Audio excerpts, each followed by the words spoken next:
اللهم عظمت سلطان. سورہ مبارکہ بقرہ آیت 213 میں یہ فرمان ہے، اعوذ باللہ من الشیطان الرجیم، کان الناس امتاً واحدہ، لوگ امت واحدہ تھے، امت تھے.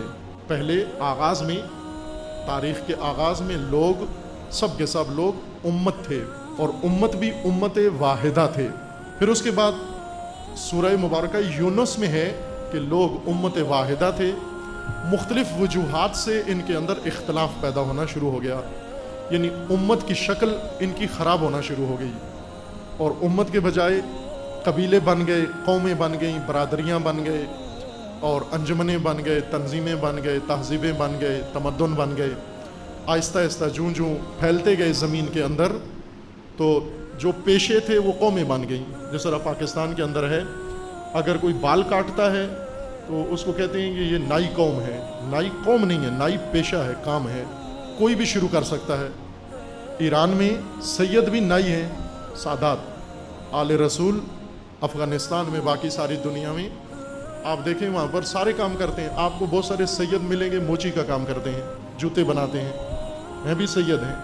چونکہ یہ پیشے ہیں، ذاتیں نہیں ہیں. لیکن بعض تہذیبوں کے اندر، جیسے ہندوستان پاکستان میں ہے، کہ پیشے ذاتیں بن جاتی ہیں، اور جو کام کاج کرنے والے لوگ ہیں اپنے کام کے لحاظ سے ہی ذات شمار ہونا شروع ہو جاتے ہیں. جیسے کمہار، چمار، نائی، موچی، فلاں، یہ ذاتیں نہیں ہیں، یہ پیشے تھے، کام تھے. کسی بھی خاندان کے مثلا 2 بھائی تھے، 4 بھائی تھے، ایک نے جوتوں کا کام شروع کیا، ایک نے بال کاٹنے کا کام شروع کیا، ایک نے کوئی اور کام شروع کیا. 4 ذاتیں لوگوں نے بنا دی اس کی، جبکہ یہ ذاتیں نہیں ہیں. اس طرح سے امت کے اندر اختلاف پیدا ہونا شروع ہو گیا، ذاتیں بننا شروع ہو گئیں. پہلے لوگ امت واحدہ تھے. امت کس کو کہتے ہیں یہ ذہن میں رہے آپ کے.